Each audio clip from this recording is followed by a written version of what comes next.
नमस्कार, मैं हूँ मिली और हम अष्टावक्र गीता को समझने का एक छोटा सा प्रयास कर रहे हैं। मैंने आगे 2 श्लोकों को एक्सप्लेन किया है, तो आप मेरी प्लेलिस्ट में जाकर उसे देख सकते हैं।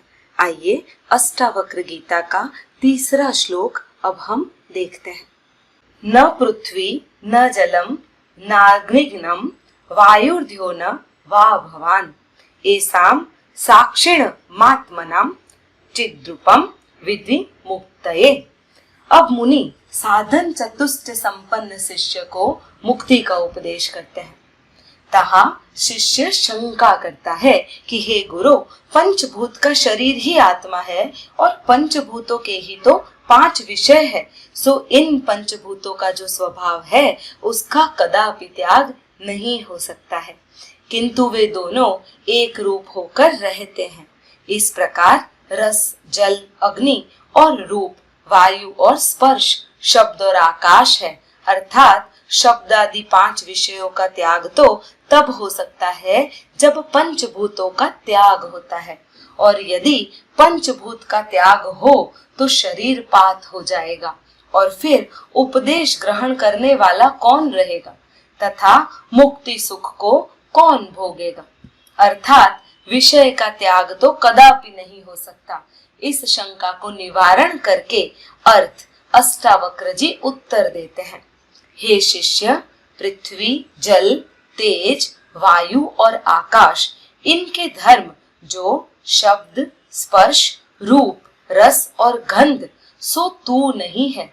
इस पंच भौतिक शरीर के विषय में तू अज्ञान से अहम भाव अर्थात मैं हूँ, मेरा है, ऐसा मानता है। इनका त्याग कर, अर्थात इस शरीर के अभिमान का त्याग कर दे और विषयों को अनात्म धर्म जानकर त्याग कर दे। अब शिष्य इस विषय में फिर शंका करता है। हे गुरु, मैं गौर वर्ण हूँ, स्थूल हूँ, कृष्ण वर्ण हूँ, रूपवान हूँ, पुष्ट हूँ, कुरूप हूँ, काणा हूँ, नीच हूँ। इस प्रकार की प्रतीति इस पंच भौतिक शरीर में अनादिकाल से सभी पुरुषों को हो जाती है। फिर आपने जो कहा कि तू देह नहीं है, सो इसमें क्या युक्ति है? तब अष्टावक्र बोले, हे शिष्य, अविवेकी पुरुष को इस प्रकार की प्रतीति होती है। विवेक दृष्टि से तू देह इंद्रियादि का दृष्टा और देह इंद्रियादि से पृथक है। जिस प्रकार घट को देखने वाला पुरुष घट से पृथक होता है, उसी प्रकार आत्मा को भी सर्व दोष रहित और सबका साक्षी जान। इस विषय में न्याय शास्त्र वालों की शंका है कि साक्षीपना तो बुद्धि में रहता है, इस कारण बुद्धि ही आत्मा हो जाएगी। इसका समाधान यह है कि बुद्धि तो जड़ है और आत्मा चेतन माना है, इस कारण जड़ जो बुद्धि सो आत्मा नहीं हो सकता। तो आत्मा को चैतन्य रूप जान। वहां पर शिष्य फिर से प्रश्न करता है, हे गुरु, चैतन्य रूप आत्मा के जानने से क्या फल होगा, कृपया बताइए। उसके उत्तर में अष्टावक्र जी कहते हैं, साक्षी और चैतन्य जो आत्मा, इसको जानने से पुरुष जीवन मुक्त पद को प्राप्त होता है। यह ही आत्मज्ञान का फल है। मुक्ति का स्वरूप किसी के विचार में नहीं आया है। षट शास्त्रकार अपनी अपनी बुद्धि के अनुसार मुक्ति के स्वरूप की कल्पना करते हैं।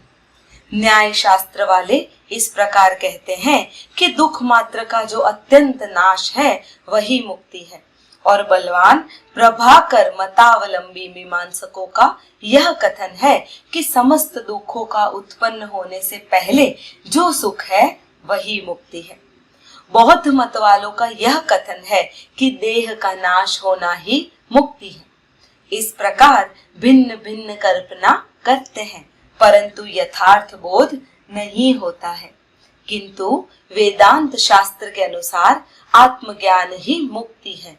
इस कारण अष्टावक्र मुनि शिष्य को उपदेश करते हैं। मित्रों, यदि मेरा वीडियो पसंद आया हो तो कृपया सब्सक्राइब कीजिए और आगे अष्टावक्र जी ने शिष्य जनक को क्या समझाया वह हम देखेंगे। धन्यवाद।